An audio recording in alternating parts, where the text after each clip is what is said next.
While we were waiting at the harbor, we heard a puffing noise coming from the distance.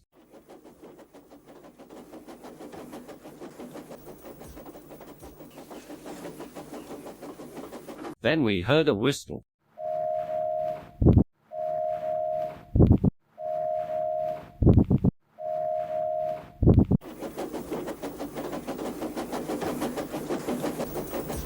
It was Oliver, but he was screaming and half of his face was covered in some black sludge.